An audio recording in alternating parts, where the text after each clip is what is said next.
Ferrari now. 0345 6060 973. LBC. With more choice than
Ferrari at breakfast. Call 0345 6060 973.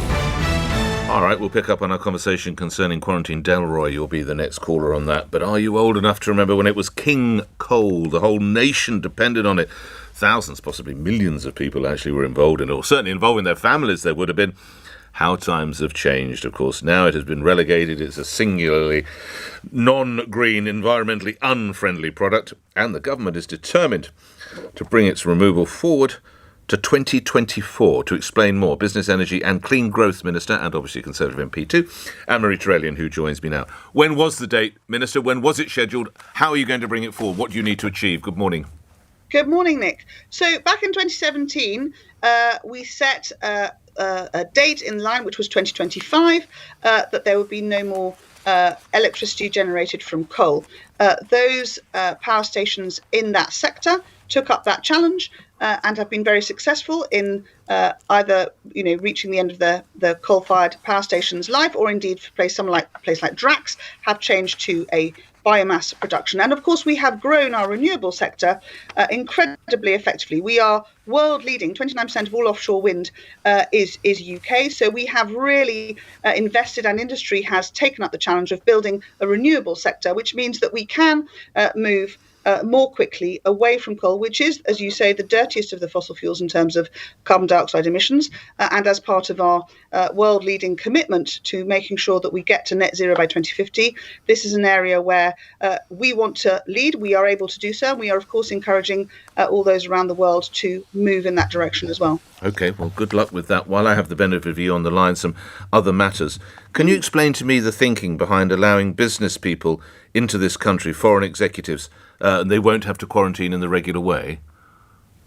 So as part of that exemption, it's very much because we want to ensure that our economy and our businesses, as they are able now to be fully up and running and able to really get out there and help grow the economy again, are able to do so. And where that international travel is needed through quite a complex process, we think it's important that they should be allowed to get on with doing that.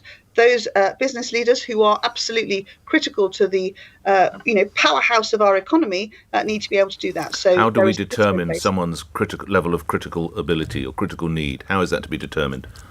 So there are a set of rules, and I'm not over them in the detail, Nick, I'm afraid, because it's not my portfolio. But I thought you were a business minister. I am the energy minister in the business department, Nick, I see. to be precise.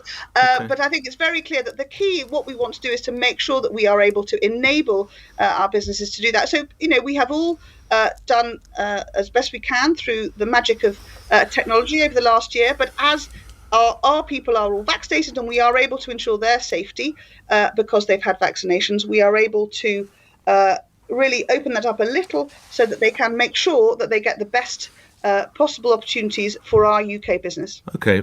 Perhaps you could explain why, to someone who can't attend a relative's funeral later today under restrictions, a businessman or woman can fly in and ignore the quarantine rules. Why would that be?